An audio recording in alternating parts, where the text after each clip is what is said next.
함께 말씀을 나누도록 하겠습니다. 에베소서 1장 3절에서 6절 말씀, 에베소서 1장 3절에서 6절 말씀에 함께 봉독하시죠.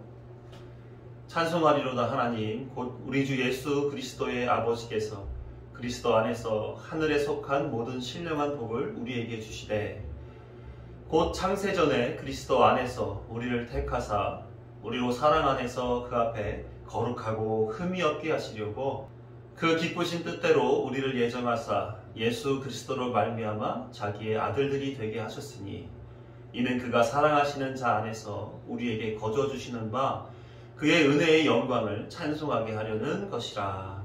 아멘. 주께서 이 말씀을 통해 우리에게 필요한 은혜를 허락해 주실 줄로 믿습니다. 오늘은 에베소서 강의 5번째 하늘에 속한 신령한 복이라는 제목의 말씀을 나누려고 합니다. 내일 모레가 설날이에요. 설날이면 하는 인사가 있죠. 새해 복 많이 받으세요. 이렇게 인사합니다. 남녀노소 누구라도 새해에는 꼭 이 인사를 해요. 우리도 함께 인사해 볼까요? 새해 복 많이 받으세요. 새해 복 많이 받으세요. 네. 서로 복을 빌어주니까 표정들이 굉장히 밝아졌습니다. 표정이 다르세요. 사람들 참 복 좋아하지요. 지금도 서로 복 빌어주니까 그냥 미소가 이렇게 저절로 나오지 않습니까? 저도 복 되게 좋아합니다. 서로 덕담으로 이 복을 빌어주니까 화기애애한 분위기가 만들어지는 것 같아요. 참 좋습니다. 아무튼 올해도 복 많이 받으셔서 부자도 되시고 사업도 번창하시고 건강 더해주시고 결혼도 잘하시고 좋은 대학도 입학하시기를 바랍니다. 그리고 남는 복이 있으시면 저에게도 좀 나눠주셨으면 좋겠습니다. 모두가 올해는 복 받아서 늘 행복한 하루하루가 되시기를 간절히 소망합니다. 그럼 교회는 어떤가? 이 기독교는 어떤가? 한번 생각해 봐야죠. 기독교도 복을 비는 종교 맞습니다. 복을 추구하며 복을 빌어서 복으로 말미암아 사는 종교가 맞지요. 세상 사람들과 다르지 않게 우리도 복 많이 받았으면 좋겠습니다. 성경에서 복에 대한 이 고백이 핵심인 것 같아요. 욥이 이렇게 말을 했죠. 주신 이도 여호와시요 거두신 이도 여호와이시니. 그러니까 인생에 살아가는 데 있어서 전체를 다 아울러 생각해 보니까 하나님이 주신 것으로 살고 또 때로는 하나님이 거두어 가시기도 하고 다시 주시기도 하시고 그걸 누리고 살아가게끔 그렇게 하나님이 인도하신다. 그게 욥의 고백이었던 것 같습니다. 그러니까 복을 주시고 안 주시고 이것이 누가 결정하시고 누가 운영하신다라고 하는 걸까요? 바로 하나님이 그렇게 하신다라는 복의 주체를 하나님께 맞추고 있는 고백이었다. 이렇게 볼 수가 있겠죠. 그러니까 생각해 보는데 복의 주체가 세상과는 다르게 우리 교회 기독교는 하나님이시다라는 그런 기본 전제를 달리 가지고 있습니다. 세상 방식의 복이 아니라 하나님이 주시는 복이라는 점에서 우리는 세상과 같은 복과 또 초월된 특별한 복을 받는 것, 그것이 교회에게 주어진 그런 복이지요. 문제는 이미 우리에게 주어진 그 복 받은 자의 모습에서 만족하지 못하고 더 잘 먹고 더 잘 살고 싶어하는 인간적인 심리가 우리에게 있다는 것입니다. 뭔가 다 받았는데 주신 이가 하나님이시라 우리의 필요를 다 아시고 공급해 주셨는데 우리는 거기서 뭔가 결핍됨을 느낀단 말이에요. 그러니까 더 복을 주세요, 더 복을 주세요 이렇게 고백하고 기도하는 거 아니겠습니까? 지금까지 주신 분이 하나님이신데 그리고 필요를 아시고 채워주실 분도 하나님이신데 뭔가 부족한 듯 내가 원하는 더 큰 복을 바라고 살고 있다는 것입니다. 그래서 우리 오늘은 좀 이 복에 대해서 좀 잘 알아보시자고 말씀드리려고 그래요. 복에 대한 우리의 오해와 성경이 말하는 복은 과연 무엇인가? 이걸 알므로 인해서 이 세상 살면서 우리가 어떤 복을 추구하고 살아가는 것이고 그 복 가운데 우리가 어떤 삶을 영위할 수 있을 것이며 그 복의 최종 귀결점은 어디인지 바르게 알고 나아가는 그런 오늘 말씀 시간 냈으면 좋겠습니다. 그래서 우리는 이 복에 대해서 잘 아시면서 우리 아까 새해 복 많이 받으세요 인사했죠? 아시고 인사를 나눴으면 좋겠어요. 다른 사람에게도 하나님이 제게 주신 복 당신도 받기를 원합니다. 이런 기도 나누기를 바랍니다. 성경에서 복에 대해서 말하는 것을 몇 가지 알아보려고 그래요. 창세기 24장 1절을 보시게 되면 이렇게 기록하고 있습니다. 아브라함이 나이가 많아 늙었고 여호와께서 그에게 범사의 복을 주셨더라. 이처럼 창세기에는 복을 주었더라, 복을 주었다, 복을 받은 자 아니라 복을 주심으로 복을 주시오며 복받은 자여, 이렇게 말을 기록하면서 수없이 복과 우리의 인생의 연관성에 대해서 기록하고 있어요. 출애굽기, 민수기, 신명기, 여호수아 등등의 성경 계속해서 온통 복 이야기들로 가득합니다. 하나님께서 이스라엘 백성들이 그 복으로 말미암아 살아가도록 곳곳에서 복을 부어주시고 계신 거예요. 그럼 분명하게 우리가 알아야 할 첫 번째, 복의 주체가 누구인가 좀 더 알아보시자고요. 한 가지 중요한 사실은 성경이 소개하는 복은 이 하나님으로부터 온다는 사실입니다. 신명기 28장 1절에서 6절까지의 말씀을 우리 함께 볼게요. 내가 내 하나님 여호와의 말씀을 삼가 듣고 내가 오늘 네게 명령하는 그의 모든 명령을 지켜 행하면 내 하나님 여호와께서 너를 세계 모든 민족 위에 뛰어나게 하실 것이라. 내가 내 하나님 여호와의 말씀을 청종하면 이 모든 복이 네게 임하며 네게 이르리니 성읍에서도 복을 받고 들에서도 복을 받을 것이며 내 몸의 자녀와 내 토지의 소산과 내 짐승의 새끼와 소와 양의 새끼가 복을 받을 것이며 내 강주리와 떡반죽 그릇이 복을 받을 것이며 내가 들어와도 복을 받고 나가도 복을 받을 것이니라. 아멘. 듣기만 해도 기분이 좋죠. 복을 받을 것인데 이렇게 저렇게 다 복을 받을 거야 라고 말씀하시니 되게 기분이 좋아집니다. 그런데 여기에 전제가 하나 있죠. 내가 오늘 네게 명령하는 그 모든 명령을 지켜 행하면 이란 전제가 붙어 있어요. 내 명령에 순종해라. 그럼 너에게 복이 임할 것이다. 이렇게 말씀하실 수 있는 유일한 분, 복의 주체가 되실 수 있는 분이 누구시라는 겁니까? 바로 하나님이시라는 것입니다. 민수기 6장 22에서 27절을 보더라도 소위 아론의 축복이라고 불리는 본문인데요. 같이 읽어볼게요. 여호와께서 모세에게 말씀하여 이르시되 아론과 그의 아들들에게 말하여 이르기를 너희는 이스라엘 자손을 위하여 이렇게 축복하여 이르되 여호와는 네게 복을 주시고 너를 지키시기를 원하며 여호와는 그의 얼굴을 네게 비추사 은혜 베푸시기를 원하며 여호와는 그 얼굴을 네게로 향하여 드사 평강 주시기를 원하노라 할지니라 하라. 그들은 이같이 내 이름으로 이스라엘 자손에게 축복할지니 내가 그들에게 복을 주리라. 이 제사장의 축복이라고 불리기도 한 이 본문은 아론과 그의 아들들, 이 제사장들이죠. 하나님과 백성들 사이에서 복의 통로로서 중개를 하고 있으며 전하고 있는 말씀입니다. 그래서 아론과 아들들이 이렇게 얘기하는 거죠. 하나님께서는 여러분들에게 복 주시기를 원하십니다. 그래서 시편 기자는 시편 16편 2절에서 내가 여호와께 아뢰되 주는 나의 주님이시오니 주밖에는 나의 복이 없다 하였나이다. 주님만이 나의 복이십니다. 이렇게 고백하고 있어요. 수없이 오직 복은 여호와 하나님으로부터 온다. 이 내용을 성경은 계속해서 기록하고 있으며 강조하고 있는 것입니다. 그래서 믿음의 선배들은 주밖에는 나의 복이 없습니다. 이렇게 찬송하죠. 복의 주체를 아는 이들은 이와 같은 고백이 나오기 마련입니다. 우리도 이 사실을 알죠? 그래서 우리도 뭐라고 찬송합니까? 복의 근원 강림하사 이렇게 나오잖아요. 우리도 마찬가지로 복의 주체 하나님이십니다. 주밖에 복이 없나이다. 이러면서 복의 근원 강림하사 찬송하게 하소서. 이러한 찬송을 고백하며 하나님 앞에 나아가고 있는 것입니다. 사랑하는 성도 여러분, 우리의 복은 하나님으로부터 온다는 사실을 굳게 믿으시기를 축원합니다. 그래서 오늘 본문 3절을 보시게 될 때 사도 바울은 교회에게 하나님을 찬송하라고 선포하면서 그분이 우리에게 하늘에 속한 신령한 복을 주시는 분이다. 그러기에 더 찬송하여야 한다라고 강조하고 있는 것입니다. 같이 함께 한 절 한번 읽어볼게요.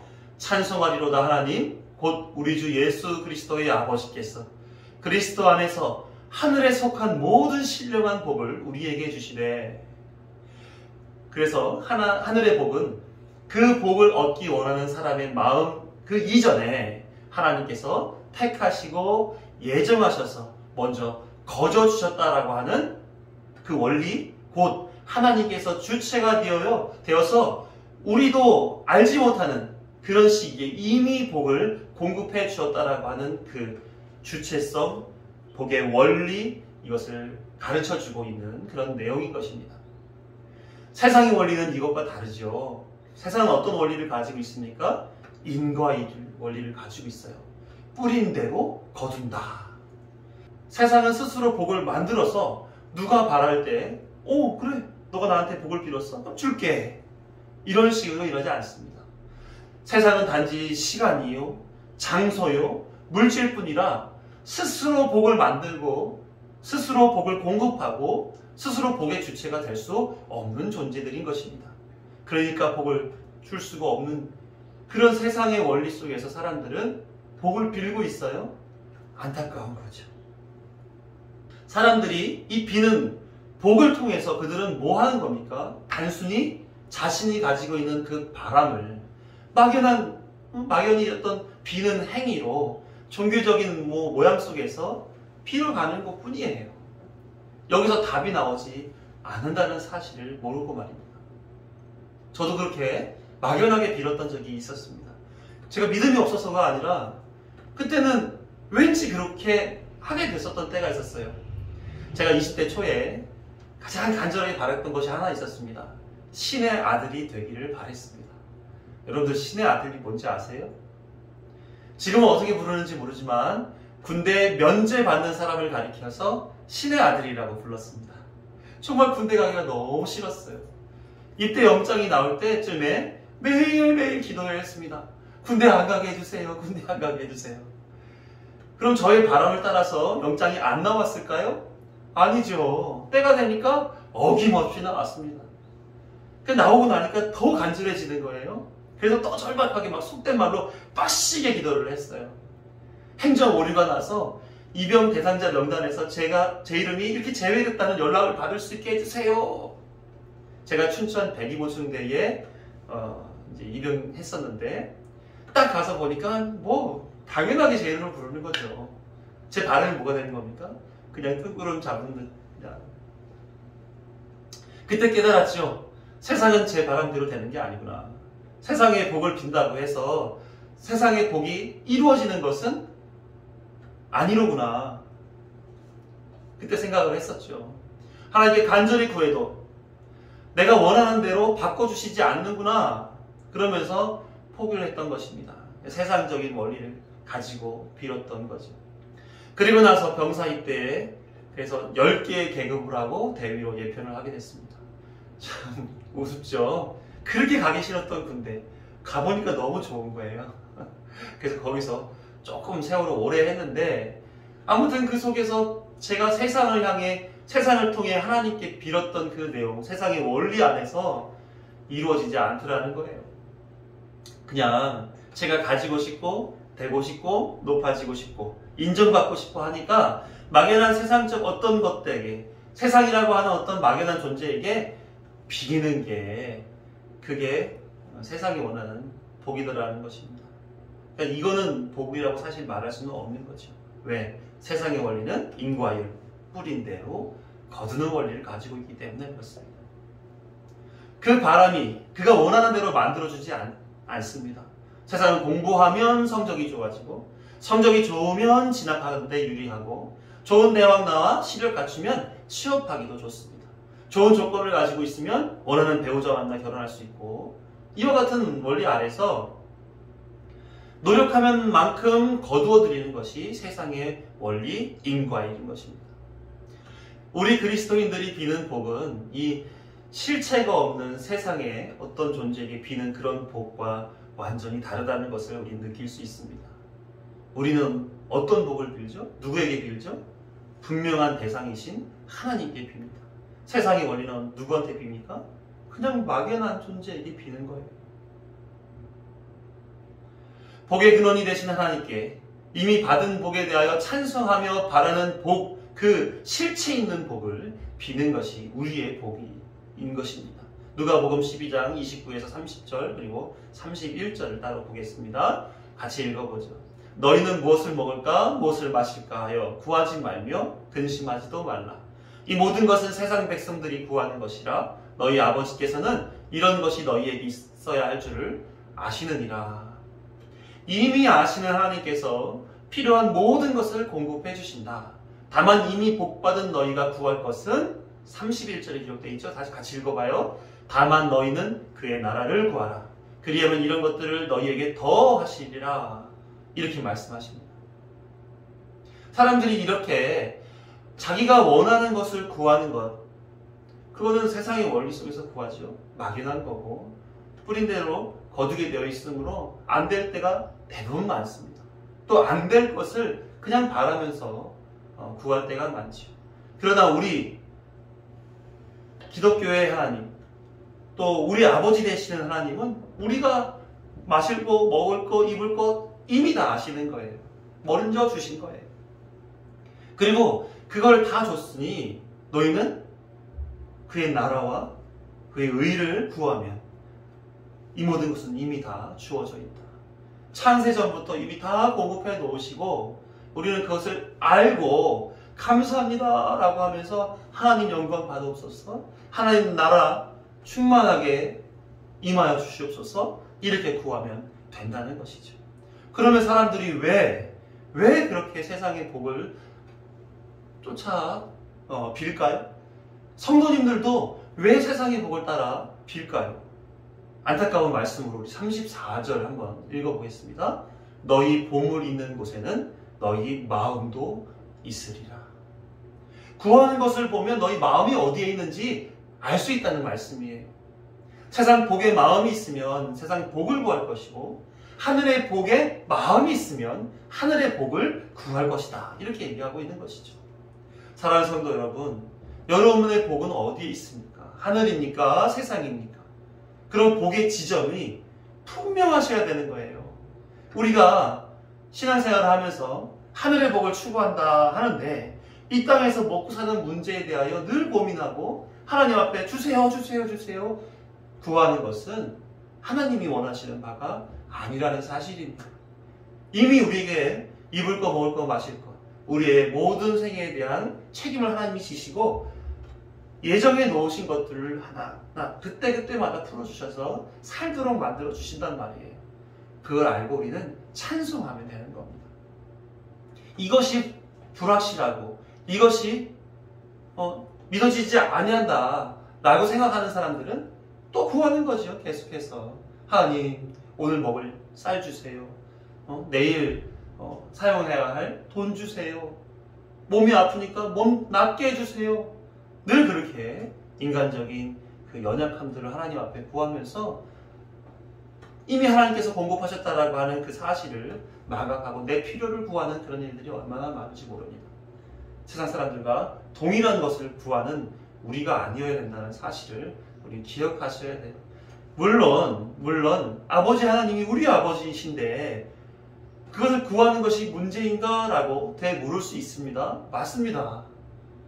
되물을 수 있죠. 우리 아버지인데 아버지한테 용돈 좀 주세요. 아버지 어디까지 좀 데려다 주세요. 아버지 저 진로를 위해서 하니까 좀 정보 좀 찾아봐 주실래요? 얼마든지 요구할 수 있는 거 아닙니까? 아버지와 자녀와의 관계 안에서 아버지를 믿으니까 그거를 달랠 수 있는 겁니다. 아버지를 아니까 달랠 수 있는 거예요. 그 부분에 있어서는 세상 사람들과 다른 점이 되기도 하죠. 그런 면에서 우리는 세상 사람들과 동일한 관점 하에서 복을 추구하는 사람이 아니라 하나님이 복의 주체시다라고 하는 그 사실을 명확하게 알고 그러므로 하나님 앞에 매달릴 수밖에 없음을 고백합니다 하며 구하는 그런 신앙의 자세가 있어야 된다라고 하는 것입니다. 그렇게 하나님께 믿고 의지하고 신뢰하고 하나님 복의 근원이시다라고 하는 믿음의 근간 위에서 하나님과 아들과의 그런 관계 안에서 복을 비시는 저와 여러분이 되기를 간절히 소망합니다. 두 번째 우리가 알아야 할 우리의 추구하는 복은 분명히 하늘에 대한 복이다. 복의 지점에 대한 이야기를 하려고 해요. 중요한 것은 하나님께서는 세상의 원리를 깨고 신비한 방식으로 내가 요구하는 것을 주시지 않는다는 것입니다. 세상을 사는 우리는 이 세상의 원리를 통해 나름의 삶을 살고 있습니다. 세상의 원리는 인과율이라고 했죠. 뿌린 만큼 거두는 방식. 그래서 가질 만큼 갖도록, 배운 만큼 배우도록, 높이 오를 만큼 오르도록 땀 흘려 수고하면 이미 만들어진 사회 구조 속에서 그 소유를 채울 수 있게 하나님이 모든 인류에게 똑같은 원리를 담아 주셨던 거예요. 그런데 여기에 내가 원하는 것은 특별하게 좀 주세요. 이렇게 요구하는 겁니다. 하나님은 세상 속에 들어오셔서 그렇게 신비적인 방법을 공급해야 될 때가 있었습니다. 왜? 하나님 나라를 알게 하고 하나님을 믿게 하고 또 사람들에게 하나님의 그 복음에 대한 메시지를 주기 위해서 신비적인 일들을 하실 때가 있었어요. 왜? 그것이 그들에게 사회적으로 공급되어져 있지 않았기 때문에. 예를 들어서 예수님 때에 안진뱅이, 눈먼 소경 이런 사람들이 나았고 죽은 자가 일어나고 하는 그런 신비스러운 일들은 하나님의 메시지를 전해주기 위해 벌인 그런 일들인 것입니다. 그런 것들을 통해서 사회적인 기반이 딱 껴져 있지 않기 때문에 예수님은 전하고자 하는 메시지를 거기에 담아서 현상으로 보여준 것이죠. 지금은 어떻습니까? 다 주어져 있잖아요. 말씀으로 구원의 내용, 또 생명의 내용, 복음의 내용이 다 주어져 있기 때문에 이미 이제는 신비스러운 방식으로 물론 성령께서 하시지 못하는 일은 없겠지만 지금은 신비적인 방식으로 접근해 우리의 삶에 도움을 주시는 그런 방식이 아니라 말씀을 통해서 일하신단 말이에요. 그 마음의 평안을 주심으로 어려움을 이기게 하신단 말이에요. 하늘의 지혜를 통해서 그것을 다루실 수 있도록 어려움을 이겨낼 수 있도록 하신단 말이죠. 근데 세상 사람들은 어떻습니까? 세상의 방식과 같은 방식으로 하지만 거기에 신비스러움이 곁들여 있을 수 있도록 하나님이 풀어가 주시기를 바란단 말이에요. 근데 그런 일은 이 시대엔 없다는 것입니다.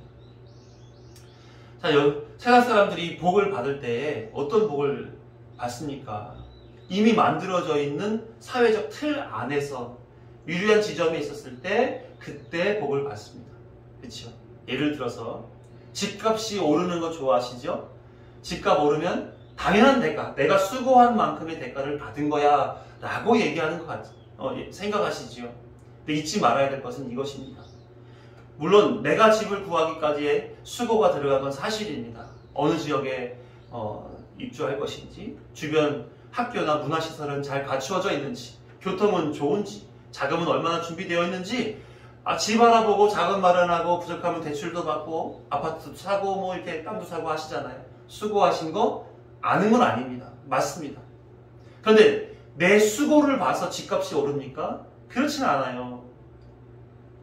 내 수고 때문에 집값이 오르는 것이 아니라 내 집의 가치를 올려주는 다양한 사회적 환경이 만들어져 있기 때문에 그렇습니다.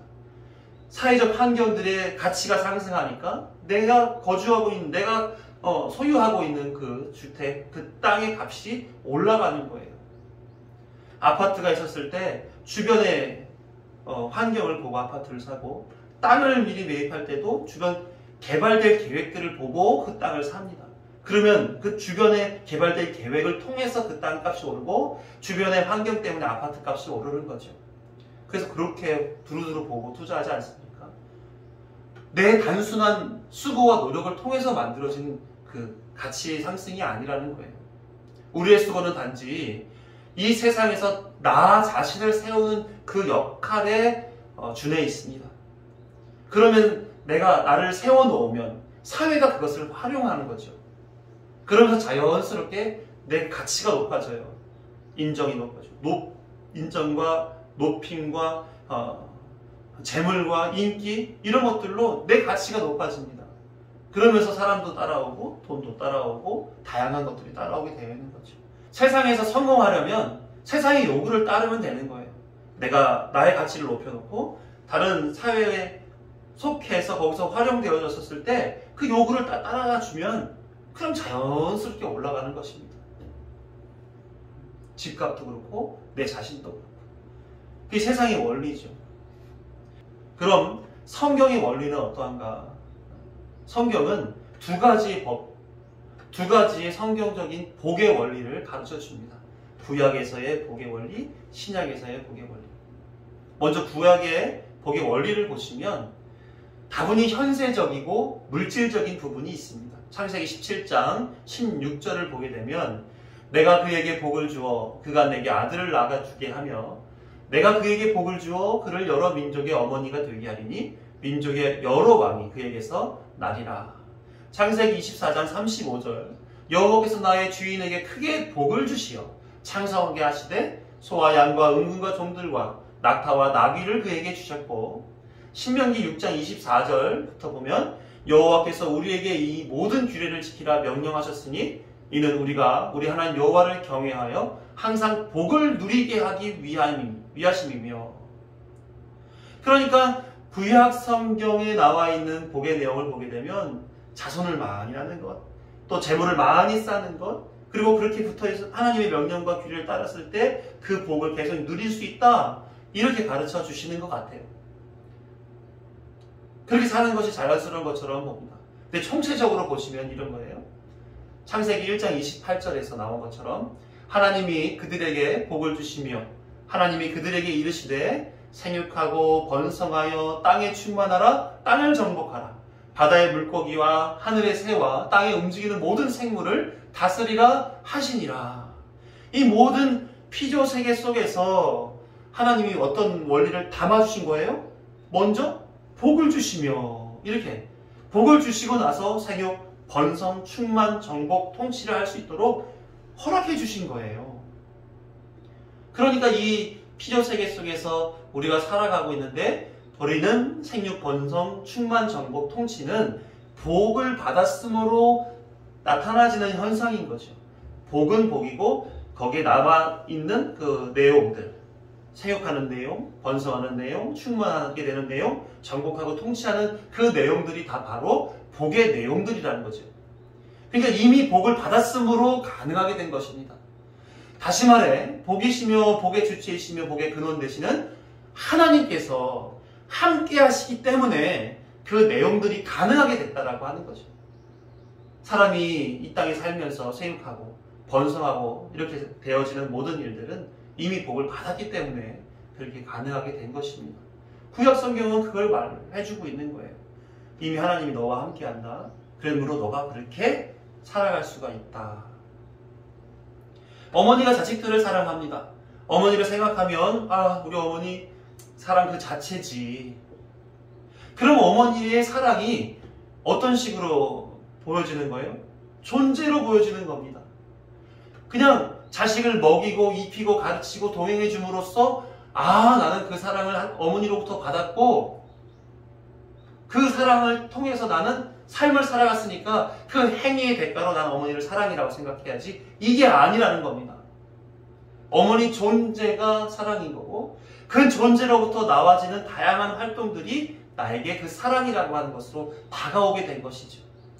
그러니까 심지어는 모든 것이 사랑입니다. 어머니가 주신 밥도 사랑이고요, 용돈도 사랑이고요, 매도 사랑이고요, 가르침도 사랑이고요, 눈물도 사랑이고 찬소리도 어머니의 사랑이에요. 이렇게 되는 거 아닙니까? 그래서 구약의 복은 이처럼 백성이 살아가는데 구체적으로 와 닿는 복이었습니다. 그런데 본질적으로는 하나님이 이미 주신 것 안의 내용으로 현실에서 받은 복이었던 것이죠. 그래서 우리 한번 말씀을 바꿔 읽어볼까 해요.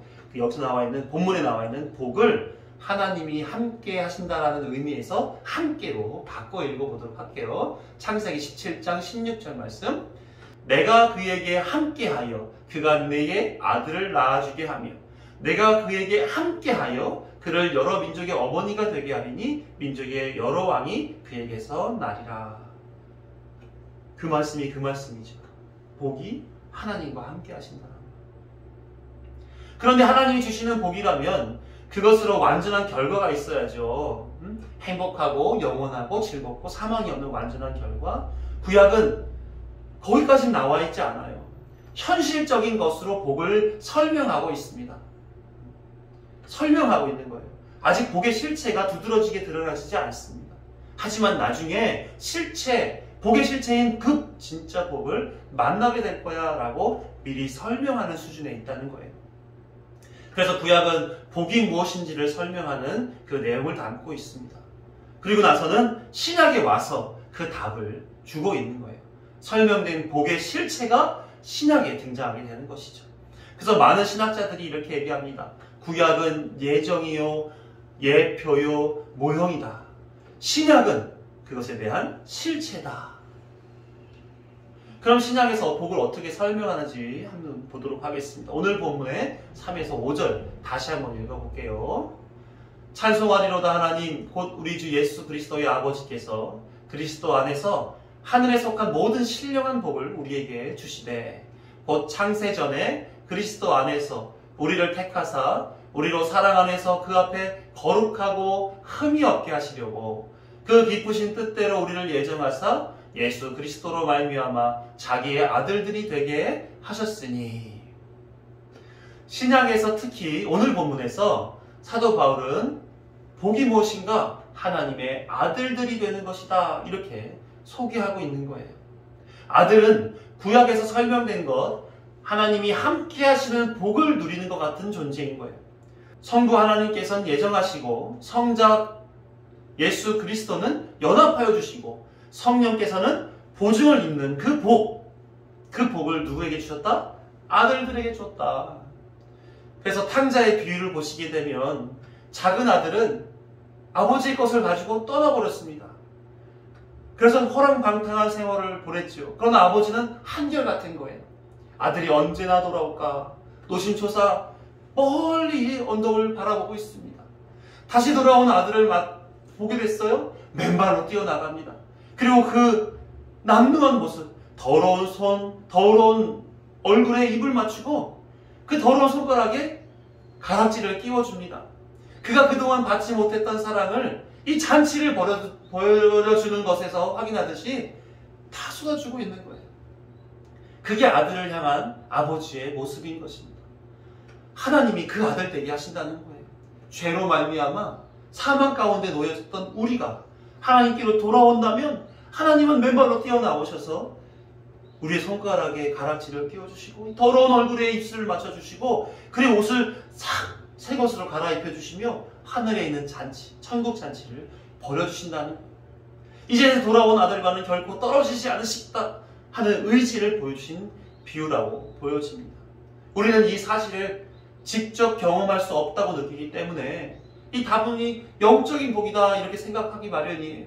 우리는 영적이라고 하면 마치 신비스럽고 차원이 다른 것 같고 어떤 느낌인지 잘 와닿지 않고 현실 세계와 무슨 상관이 있는가 헤아려지지가 않지요. 그러나 하나님의 영적인 복은 나의 어떤 복로나 능력이나 재능, 실력, 외모와 같은 조건과 상관없이 우리 심령을 주관하고 우리의 영생의 문제를 해결하고 현실적인 인생의 문제들 곧 공허함, 불안감, 애통함, 연약함 모든 것 위에 직접적으로 부어져서 삶의 목적과 내용과 거룩하고 흠이 없는 하나님의 아들인 나를 만들어 가신다라고 하는 것입니다. 이게 복인 거예요. 하늘의 복. 사도 바울은 이 사실을 알라고 아는 것으로 찬송하라고 강조하고 있습니다.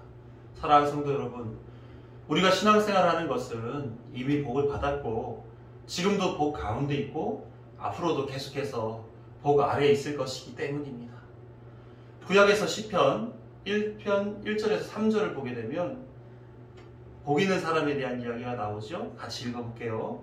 복 있는 사람은 악인들의 꾀를 따르지 아니하며 죄인들의 길에 서지 아니하며 오만한 자의 자리에 앉지 아니하고 오직 여호와의 율법을 즐거워하여 그의 율법을 주야로 묵상하는도다.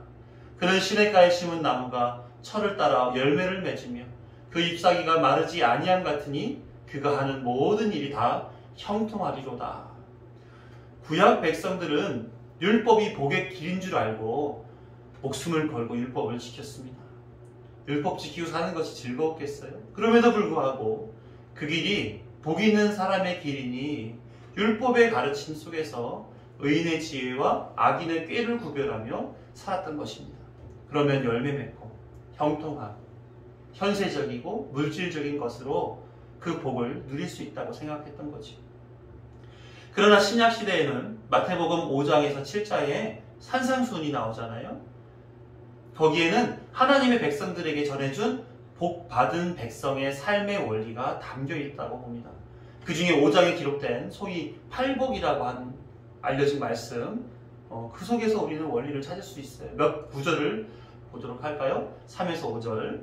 심령이 가난한 자는 복이 있나니 천국이 그들의 것이며 애통하는 자는 복이 있나니 그들이 위로를 받을 것이며 온유한 자는 복이 있나니 그들이 땅을 기업으로 받을 것이며.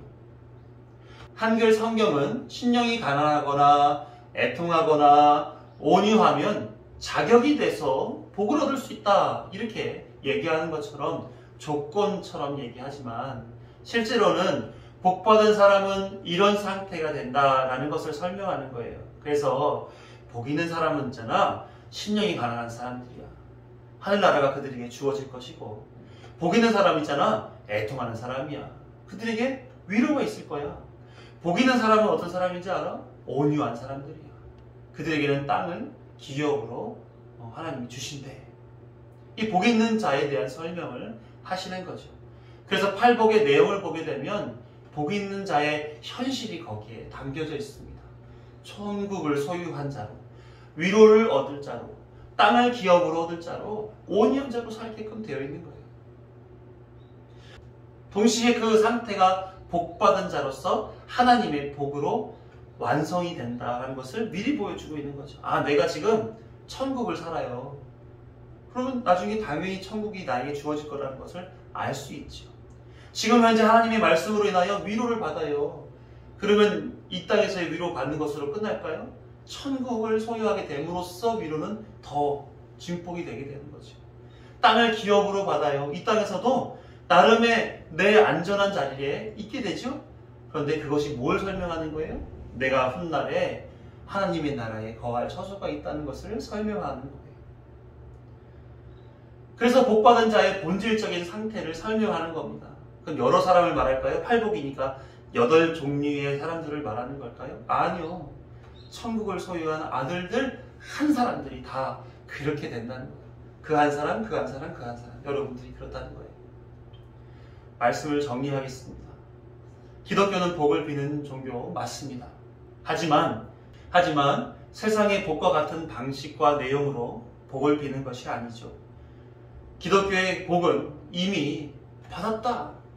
그리고 그 복받은 자들은 현세적이고 내세적인 그 본질의 복을 하나님께서 주신다.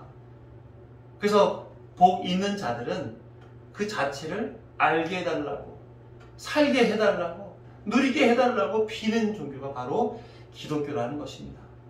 그래서 기독교 신앙은 자신이 복받은 자라고 하는 그 신분을 확실히 알고 믿고 그리고 살게 되는 복인 거예요. 다음 주에 나누겠지만 우리에게 주신 그 복의 신분, 하나님의 아들이라고 하는 그 신분은 어떠한 신분인가에 대해서 말씀을 통해 또 삶을 통해 알아보기를 원합니다. 그 신분에 걸맞는 삶이 우리 현실 속에서 벌어지고 있는지 확인해 보시자는 말씀이에요. 그럼 어떤 기도가 나올까요? 그렇게 해주세요. 그렇게 알게 해주세요. 그게 곧 모이면 뭐가 됩니까? 하나님의 나라와 그의 의를 구하는 기도가 되는 것이죠. 그래서 하나님께서 함께 하여 주시면 저는 복받은 자로 살 수 있습니다. 라는 기도를 하며 열심히 성실하게 믿음으로 사는 게 가능해진다는 것이고, 그게 아들의 삶이고 복받은 자의 삶이라는 것입니다. 마치 누가 그렇게 살았어요? 예수 그리스도께서 사신 것처럼. 그래서 아는 것과 모르는 것에서 신앙은 크게 다르게 결론 맺어집니다. 예를 들어 오늘 우리에게 일용할 양식을 주시옵소서 라고 기도한다면, 이 기도를 할 때에 기도문이 무슨 뜻인지를 모르게 되면 먹을 것을 구하는 기도가 될 수밖에 없어요. 일용할 양식을 달라 그러니까. 그런데 이 기도문이 무슨 의미인지 알고 기도하게 되면 그 기도가 생명의 양식인 예수 그리스도를 구하는 기도가 되는 거예요. 그러므로 기독교에서는 비는 복이 무엇인지를 바르게 알아야 됩니다. 그리고 그 복에 대하여 믿고 빌고 살아갈 때마다 하나님께서 함께 하시어서 누리게 만들어 주시는 거예요. 사랑하는 성도 여러분, 새해에도 복 많이 받으셨으면 좋겠습니다. 바라는 말이죠. 예, 우리 모두가 좋아하는 말입니다. 많이 덕담을 해주세요. 그런데 이제는 좀 더 업그레이드가 돼서 새해 인사가 좀 바뀌었으면 좋겠습니다. 새해에는 이미 받은 복을 아시고 누리시고 사시는 한 해가 되기를 바랍니다. 이렇게요. 같이 한번 해볼까요? 새해에는 이미 받은 복을 아시고 누리고 사시는 한 해 되시기를 바랍니다. 세상의 사람들이 추구하며 사는 그 복과는 차원과 내용이 다른 오직 하나님 아버지께서 아들들에게만 허락하시는 진정한 복을 받고 누리는 한 해가 되시기를 진심으로 축원합니다. 아멘. 네, 기도하겠습니다.